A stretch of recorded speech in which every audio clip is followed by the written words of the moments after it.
दिल्ली की, जहां संसद में आज से बजट सत्र की शुरुआत होने जा रही है। राष्ट्रपति के अभिभाषण से सत्र की शुरुआत होगी। अभिभाषण के बाद सरकार आर्थिक सर्वेक्षण पेश करेगी। थोड़ी ही देर बाद संसद में राष्ट्रपति का अभिभाषण होगा।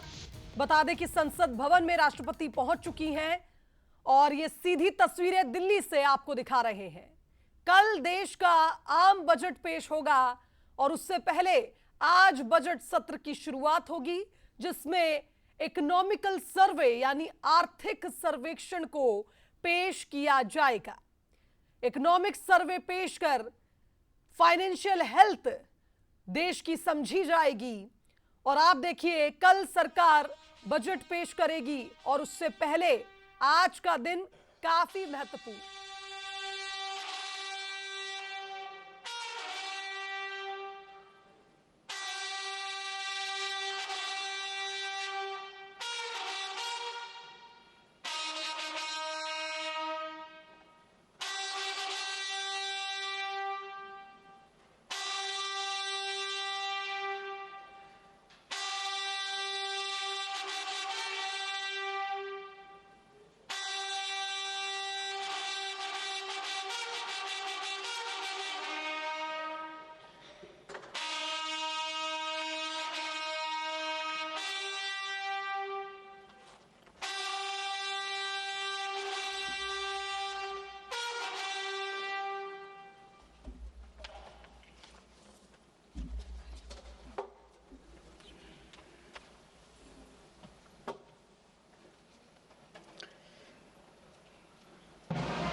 माननीय संसद सदस्यों, संसद की इस बैठक को संबोधित करते हुए मुझे हार्दिक प्रसन्नता हो रही है। अभी 2 माह पहले हमने संविधान को अपनाने की 75वीं वर्षगांठ मनाए हैं और कुछ दिन पहले ही भारतीय गणतंत्र ने 75 वर्षों की यात्रा भी पूरी की है।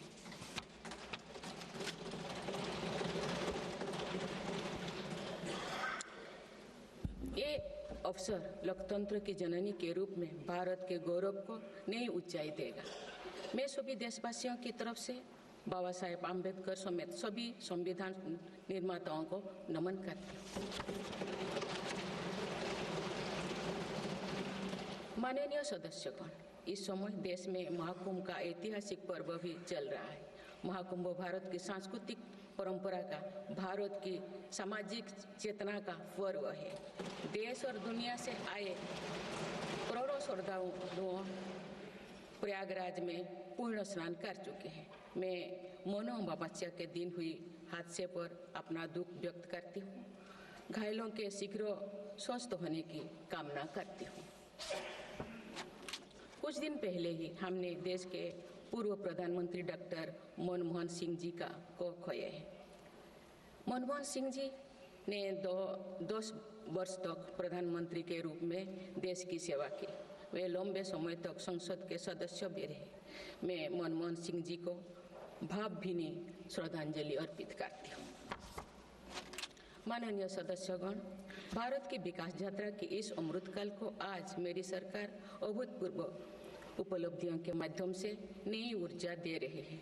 तीसरे कार्यकाल में 3 गुना तेज गति से काम हो रहा है। आज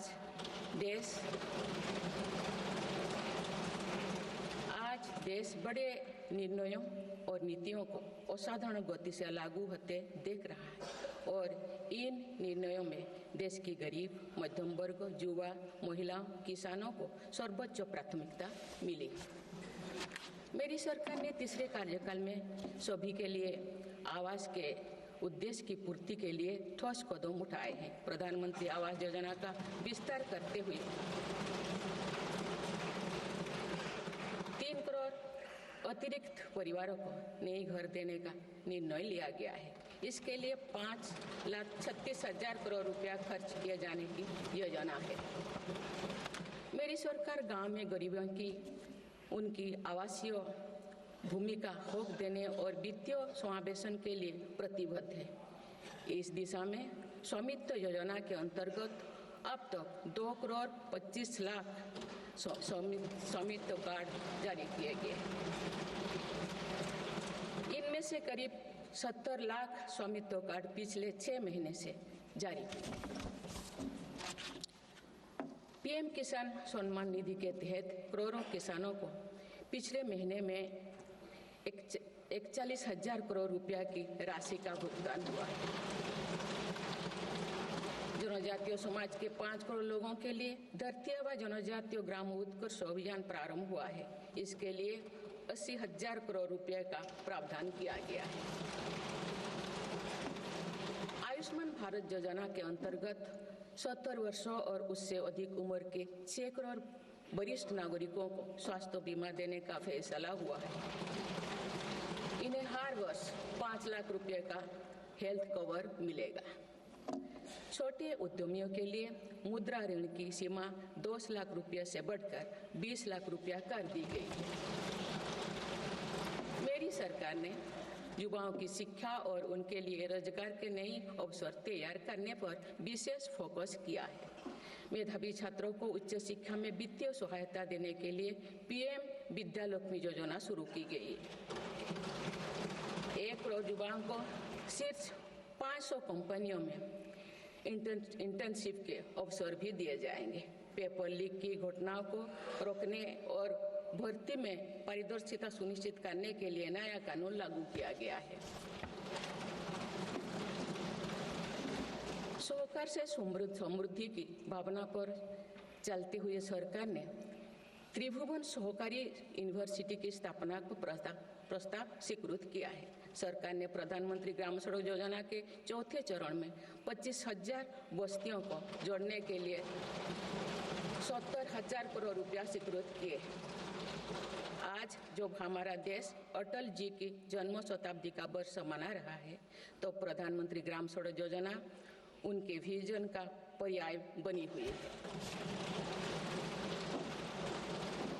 देश में अब 71,000 वंदे भारत, अमृत भारत और नमो भारत ट्रेन चल रही है, जिनमें पिछले 6 माह में ही 17 नए वंदे भारत और 1 नमो भारत ट्रेन को जोड़ा गया है। वन नेशन वन इलेक्शन और वक्फ अधिनियम संशोधन जैसे कई महत्वपूर्ण विषयों पर भी सरकार ने तेज गति से कदम आगे बढ़ाए हैं। माननीय सदस्यगण, मेरी सरकार के 1 दशक के कार्यकाल ने विकसित भारत की यात्रा को नई ऊर्जा दी है। विकसित भारत के विजन में जन भागीदारी का सामूहिक सामर्थ्य है, देश की आर्थिक उन्नति का रोड मैप है, डिजिटल क्रांति के रूप में टेक्नोलॉजी की ताकत है और आधुनिक इंफ्रास्ट्रक्चर का आधार भी है। मेरी सरकार के प्रयास के बल पर भारत दुनिया की तीसरी सबसे बड़ी अर्थव्यवस्था बनने जा रही है। विकसित भारत की उड़ान को हमारे संविधान के आदर्शों का सतत मार्गदर्शन मिलता रहे, इसके लिए सरकार ने सेवा, सुशासन, समृद्धि और स्वाभिमान इन प्रमुख सिद्धांतों को गवर्नेंस के केंद्र में रखा है। सरकारी फर्म, परफर्म और ट्रांसफर्म के अपने संकल्पों को तेज गति से आगे बढ़ा रही है। मेरी सरकार का मंत्र है सबका साथ, सबका विकास, सबका विश्वास और सबका प्रयास। और इस मंत्रों का एक ही लक्ष्य है, विकसित भारत का निर्माण। माननीय सदस्यगण, जब देश के विकास का लाभ अंतिम पायदान पर खड़े व्यक्ति को भी मिलने लगता है तो भी विकास सार्थक होता है। मेरी अंत्योदय की वह भावना है जिसके प्रति मेरी सरकार संकल्पित रही है। गरीब को गरिमापूर्ण जीवन मिलने से उसमें जो सशक्तिकरण का भाव पैदा होता है और गरीबी से लड़ने में उसकी मदद करता है। स्वच्छ भारत अभियान के तहत बने 12 करोड़ शौचालय, प्रधानमंत्री उज्ज्वला योजना के तहत निःशुल्क दिए गए 10 करोड़ गैस कनेक्शन, 80 करोड़ जरूरतमंदों का राशन, सौभाग्य योजना, जल जीवन मिशन जैसे अनेक योजनाओं में गरीब को ये भरोसा दिया गया है कि वे सम्मान के साथ जी सकते हैं। ऐसे ही प्रयासों की वजह से देश के 25 करोड़ लोग गरीबों को परास्त करके आज अपने जीवन में आगे बढ़ रहे हैं। इन्होंने न्यू मिडिल क्लास का एक ऐसा समूह तैयार किया है जो भारत की ग्रोथ को नई ऊर्जा से भर रहा है। माननीय सदस्यगण, भारत जैसे देश की आर्थिक उन्नति मध्यम वर्ग मिडिल क्लास की आकांक्षाओं और उनकी पूर्ति से परिभाषित होती है। मध्यम वर्ग जितने बड़े सपने देखेगा, देश उतने ही ऊंचा उड़ान भरेगा। मेरे सरकार ने मुक्त स्वर से मध्यम वर्ग के योगदान को न केवल स्वीकारा है बल्कि हर मौके पर उसे सराहा भी है। सरकारी कर्मचारी भी मिडिल क्लास के अहम प्रतिनिधि है। हाल ही में मेरी सरकार ने सरकारी कर्मचारियों के कल्याण के लिए 8वें वेतन आयोग के गठन का निर्णय लिया है। ये निर्णय आने वाले वर्षों में सरकारी कर्मचारियों के वेतन में बड़ी वृद्धि का आधार बनेगा। केंद्र सरकार के लाखों कर्मचारियों का यूनिफाइड पेंशन स्कीम के तहत 50% सुनिश्चित पेंशन देने का निर्णय भी लिया गया है, जिसका व्यापक स्वागत हुआ है। मध्यम वर्ग का अपने घर का सपना पूरा करने के लिए भी मेरी सरकार प्रतिबद्ध है। रेरा जैसे कानून बनाकर मध्यम वर्ग के सपने को सुरक्षा दी गई है।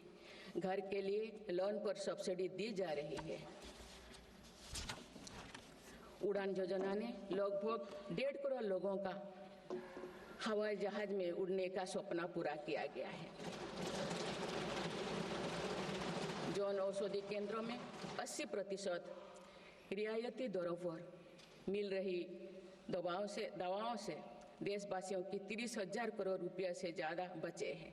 हर विषय की पढ़ाई के लिए सीटों की संख्या में भी कई गुना बढ़ोतरी का बहुत लाभ मध्यम वर्ग को मिला है। राष्ट्र निर्माण में करदाता के योगदान को मेरी सरकार ने सम्मान देते हुए टैक्स से जुड़े मसलों को आसान किया है। टैक्स विवादों को कम करने के लिए फेसलेस मूल्यांकन की शुरुआत कर पारदर्शिता बढ़ाई गई है। आप देश में 75 वर्ष से अधिक उम्र के वरिष्ठ नागरिकों को जिन्हें सिर्फ पेंशन मिलती है, आयकर रिटर्न दाखिल करने के संबंध में स्वयं निर्णय लेने का अधिकार दिया गया है। माननीय सदस्यगण, मेरी सरकार महिलाओं के नेतृत्व में देश को सशक्त बनाने में यानी ह्यूमन लेड डेवलपमेंट में विश्वास करती है। नारी शक्ति बंधन अधिनियम के द्वारा लोकसभा और विधानसभा में महिलाओं के लिए आरक्षण इस दिशा में एक महत्वपूर्ण कदम है।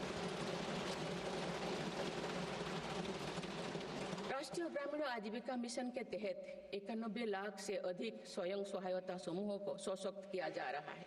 देश की 10 करोड़ से भी अधिक महिलाओं को इसके साथ जोड़ा गया है। इन्हें कुल 9 लाख करोड़ रुपये से अधिक की राशि बैंक लिंकेज के माध्यम से वितरित की जाएगी। मेरी सरकार का लक्ष्य देश में 3 करोड़ लखपति दीदी बनाने का है। आज 1 करोड़ 15 लाख से भी अधिक लखपति दीदी एक गरिमामयी जीवन जी रहे हैं। इनमें से लगभग 50 लाख लाखपति दीदी बीते 6 महीने में बनी है। ये महिलाएं एक उद्यमी एक के रूप में अपने परिवार के आय में योगदान दे रहे हैं। इंश्योरेंस फॉर ऑल की भावना के साथ कुछ महीने पूर्व ही बीमा सखी अभियान भी शुरू किया गया है। हमारे बैंकिंग और डिजी पेमेंट्स सखियां दूर दराज के इलाकों में लोगों को वित्तीय व्यवस्था से जुड़ने में महत्वपूर्ण भूमिका निभा रहे हैं। कृषि सखियां नेचुरल फार्मिंग के बढ़ावा दे रही हैं और पशु सखियां के माध्यम से हमारा पशुधन मजबूत हो रहे हैं। ड्रोन दीदी योजना महिलाओं के आर्थिक और तकनीकी सशक्तिकरण का माध्यम बने हैं। ये इस संसद के लिए गौरव का विषय है कि बड़ी संख्या में भारत की बेटियां लड़ाकू विमान उड़ा रही हैं, पुलिस में भर्ती हो रही हैं और कॉरपोरेट कंपनियों का नेतृत्व भी कर रहे हैं। मेरी सरकार के निर्णय के बाद बालिकाओं की भर्ती राष्ट्रीय मिलिट्री स्कूलों में प्रारंभ हो गई है। नेशनल डिफेंस एकेडमी में भी महिला कैडेट्स को भर्ती शुरू की गई है। हमारी बेटियां आज ओलंपिक में मेडल लाकर देश को भी गौरवान्वित कर रही हैं। मैं भारत की संसद के माध्यम से देश की नारी शक्ति को विशेष बधाई देती हूँ। माननीय सदस्यगण, पिछले एक दशक में देश के हर बड़े प्रयास का दायित्व आगे बढ़कर भारत के युवाओं को उठाना पड़ा है। आज हमारा युवा स्टार्टअप स्पोर्ट्स से लेकर स्पेस तक हर फील्ड में देश का नाम रोशन कर रहे हैं। माय भारत पोर्टल के जरिए लाखों युवा राष्ट्र निर्माण के कार्य से जुड़ रहे हैं। पिछले एक दशक में मेक इन इंडिया, आत्मनिर्भर Bharat, startup India, stand up India और डिजिटल इंडिया जैसी पहल ने युवाओं को रोजगार के अनेक अवसर प्रदान किए हैं। पिछले 2 वर्षों में सरकार ने रिकॉर्ड संख्या में 2 लाख स्थायी सरकारी नौकरियां प्रदान की गई। मेरी सरकार ने युवाओं के बेहतर कौशल और नए अवसरों के सृजन के लिए 2 लाख करोड़ रुपया का पैकेज स्वीकृत किया है। 1 करोड़ युवाओं के लिए इंटर्नशिप की व्यवस्था से युवाओं को ग्राउंड पर काम करने का अनुभव प्राप्त होगा। आज देश में 1.5 लाख से अधिक स्टार्टअप है जो इनोवेशन के स्तंभ के रूप में उभर रहे हैं। 1000 करोड़ रुपया की लागत से स्पेस सेक्टर में वेंचर कैपिटल फंड की शुरुआत की गई है। US world future skill index 2025 में भारत विश्व में दूसरे नंबर पर पहुंच गया है। यानी फ्यूचर ऑफ वर्क श्रेणी में एआई और डिजिटल टेक्नोलॉजी अपनाने में भारत दुनिया को रास्ता दिखा रहा है। ग्लोबल इनोवेशन इंडेक्स में भी भारत की रैंकिंग 76 से सुधरकर 39 हो गए हैं। माननीय सदस्यगण, मेरी सरकार राष्ट्रीय शिक्षा नीति के माध्यम से विद्यार्थियों के लिए आधुनिक शिक्षा व्यवस्था तैयार कर रही है। कोई भी शिक्षा से वंचित ना रहे, इसीलिए मातृभाषा में शिक्षा के अवसर दिए जा रहे हैं।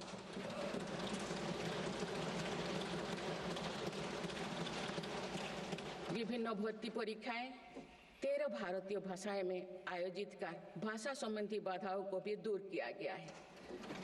बच्चों में इनोवेशन को बढ़ावा देने के लिए 10,000 से अधिक स्कूलों में अटल टिंकरिंग लैब्स खोली गई है।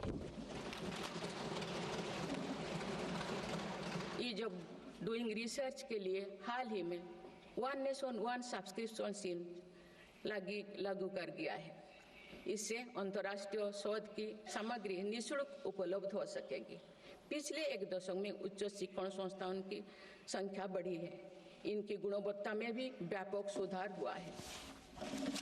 यूएस विश्व यूनिवर्सिटी एशिया रैंकिंग में हमारे 163 विश्वविद्यालय शामिल हुई है। नालंदा विश्वविद्यालय के नए कैंपस का शुभारंभ कर शिक्षा में भारत का पुराना गौरव वापस लाया गया है। दिन भी दूर नहीं जो भारत में निर्मित गगनयान में एक भारतीय नागरिक अंतरिक्ष में जाएगा। कुछ दिन पहले स्पेस डॉकिंग में सफलता ने भारत के अपने स्पेस स्टेशन का मार्ग और आसान कर दिया गया। कुछ दिन पहले इसरो ने अपना 100वां लॉन्च करते हुए सैटेलाइट के सफलतापूर्वक स्थापित किए। मैं इस उपलब्धि के लिए भी इसरो को और सभी देशवासियों को बधाई देती हूँ। माननीय सदस्यगण, मेरी सरकार ने देश में विश्व स्तरीय स्पोर्ट्स वातावरण बनाने की दिशा में खोले खेलो India scheme, target Olympic podium scheme यानी स्टॉप्स राष्ट्रीय स्पोर्ट्स यूनिवर्सिटी स्थापित करके देश को आगे कदम बढ़ाए हैं। दिव्यांग के लिए ग्वालियर में विशेष खेल केंद्र खोला गया है। भारत की टीमों में चाहे ओलंपिक हो या फिर पैरालंपिक, हर जगह बेहतरीन प्रदर्शन किया गया है। हाल ही में विश्व शतरंज चैंपियनशिप में भी भारत ने अपना परचम लहराया। फिट इंडिया मूवमेंट चलाकर हम सशक्त युवा शक्ति का निर्माण कर रहे हैं।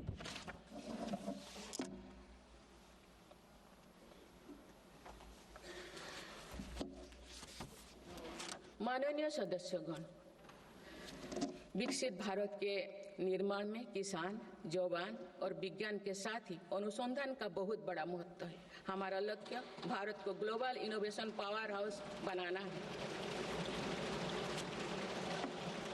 देश के शिक्षण संस्थानों में अनुसंधान को बढ़ावा देने के लिए 50,000 करोड़ रुपया की लागत से अनुसंधान नेशनल रिसर्च फाउंडेशन स्थापित किया गया है।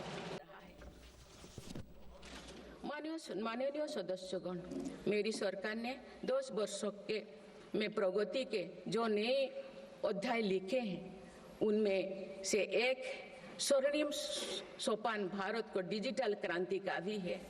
आज भारत टेक्नोलॉजी के फील्ड में एक प्रमुख ग्लोबल प्लेयर के रूप में अपनी उपस्थिति दर्ज करवा रहा है। दुनिया के बड़े देशों के साथ ही भारत में 5G सर्विसेज की शुरुआत इसका एक बड़ा उदाहरण है।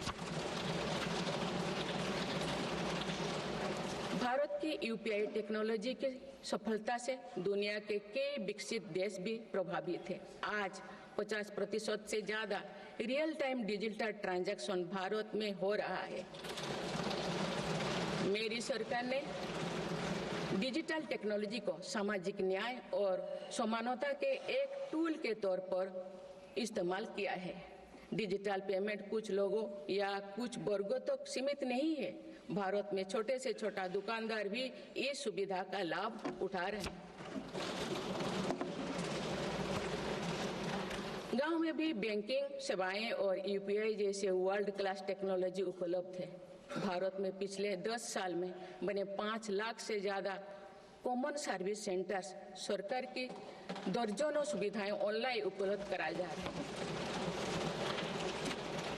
मेरी सरकार ने लोगों के जीवन पर सरकार का प्रभाव कम करने के लिए ई-गवर्नेंस को महत्व दिया है।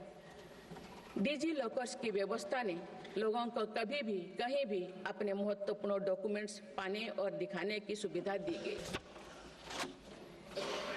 तेजी से डिजिटाइज होते हमारे समाज में आज राष्ट्रीय सुरक्षा से जुड़ा एक और महत्वपूर्ण विषय साइबर सिक्योरिटी है। डिजिटल फ्रॉड, साइबर क्राइम और डीप फेक जैसे टेक्नोलॉजी सामाजिक, आर्थिक और राष्ट्रीय सुरक्षा के लिए चुनौती भी बनी है। इन साइबर क्राइम को नियंत्रित करने के लिए कई कदम उठाए गए हैं। साइबर सुरक्षा के क्षेत्र में भी युवाओं के लिए रोजगार की संभावनाएं हैं। मेरी सरकार साइबर सिक्योरिटी में दक्षता सुनिश्चित करने दिशा में निरंतर कार्यरत है।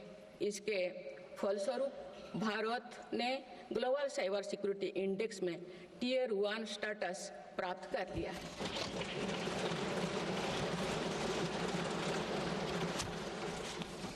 माननीय सदस्यगण, किसी भी देश का आधुनिक इंफ्रास्ट्रक्चर ने केवल उसके नागरिकों को एक बेहतर जीवन एवं देश को नई पहचान देता है, बल्कि देश को एक नया आत्मविश्वास भी देता है।